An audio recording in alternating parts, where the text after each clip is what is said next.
নমস্কার বন্ধুরা, 2022 টেট সংক্রান্ত খুবই গুরুত্বপূর্ণ একটি আপডেট কিন্তু এই মুহূর্তে উঠে এসেছে আমাদের কলকাতা হাইকোর্টের তরফ থেকে। তো বন্ধুরা, তোমরা প্রত্যেকেই হয়তো কম বেশি জানো যে গত কিছুদিন আগে থেকে 2022-এর টেট পরীক্ষার উপর একটা প্রশ্নভুল মামলা আমাদের কলকাতা হাইকোর্টে দায়ের করা হয়েছে রাজশেখর মান্থার এজলাসে। তো বন্ধুরা, এই মামলাটির কিন্তু আজকের শুনানি হয়েছে এবং শুনানিতে কি রায় প্রদান করেছে রাজশেখর মান্থা অবশ্যই আমি তোমাদের কাছে আলোচনা করব। আর একটা বিষয়, আমাদের পশ্চিমবঙ্গে টেট পরীক্ষা কিংবা কোনো চাকরির পরীক্ষা হবে এবং সেখানে কোনো গোলযোগ থাকবে না, সেটা তো হতে পারে না, তাই না? কেননা তোমরা দেখে আসো যে 2014 সালে যখন টেট পরীক্ষা হয়েছিল সেক্ষেত্রে প্রশ্ন ভুল রয়েছে, 6টা প্রশ্ন ভুল বলে বিবেচিত হয়ে ম্যাট 15 নামক যে মামলাটি, সেই মামলাটি বর্তমানে সুপ্রিম কোর্টে বিচারাধীন অবস্থায় রয়েছে।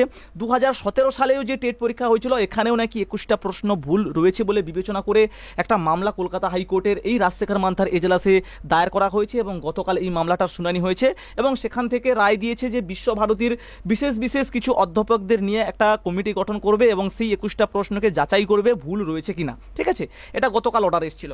তো আজকের 2022-এর যে টেট পরীক্ষা হয়েছিল সেখানে নাকি 24টা প্রশ্ন ভুল রয়েছে, এরকমটাই কিন্তু বিবেচনা করে একটা মামলা দায়ের করা হয়েছে এবং আজকের কিন্তু শুনানিটা হয়েছে। তো এই শুনানি থেকে আজকের বিচারপতি রাজশেখর মান্থা যে রায়টা দিয়েছে বা যে নির্দেশটা দিয়েছে সেটা হচ্ছে যে যাদবপুর ইউনিভার্সিটির বিশেষ কিছু অধ্যাপিকাদেরকে নিয়ে একটা কমিটি গঠন করতে হবে এবং সেই কমিটিরা বিচার করবে যে এই যে 24টা প্রশ্ন, এই প্রশ্নগুলো সঠিক নাকি ভুল রয়েছে, এটা বিচার করার জন্য কিন্তু এই কমিটিটা গঠন করার জন্য নির্দেশ দিয়েছে এবং পরবর্তীতে 1 মাস পরে কিন্তু রায় দেবে।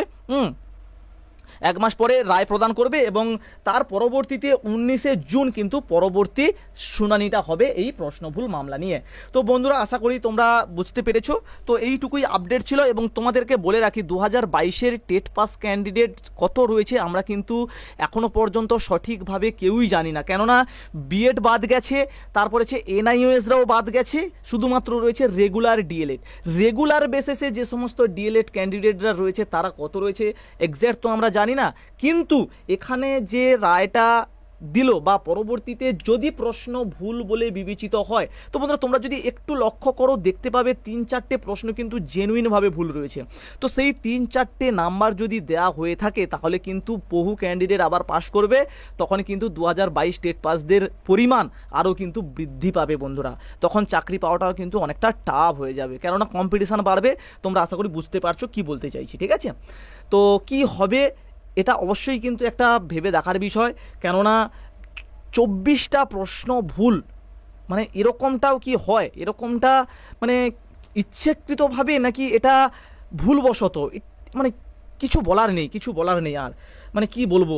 2022-এর যে এতগুলো প্রশ্ন ভুল রয়েছে, আবার দেখা যাবে তো 2023-এ যে টেট পরীক্ষাটা হলো সেখানেও দেখবো হয়তো প্রশ্ন ভুল রয়েছে রেজাল্ট বাড়ানোর পর, ঠিক আছে? তো দেখা যাক কি হয়। তো আগামী 19শে জুন অবশ্যই একটা খবর আমরা জানতে পারবো। তো পরবর্তী আপডেটের জন্য অবশ্যই চ্যানেলে চোখ রাখবে, বিভিন্ন রকম আপডেট কিন্তু এই চ্যানেল থেকে তোমরা পেয়ে যাবে এবং টেটের যাবতীয় প্রস্তুতি পর্বও কিন্তু তোমরা পেয়ে যাবে, ঠিক আছে? তো এইটুকুই আপডেট, দেখা হচ্ছে পরবর্তী ভিডিওতে। ভালো থেকো সবাই, সুস্থ থেকো সবাই। যে কোনো আপডেটের জন্য অবশ্যই চ্যানেলকে সাবস্ক্রাইব করে পাশে থাকবে। আজকের মতো টাটা।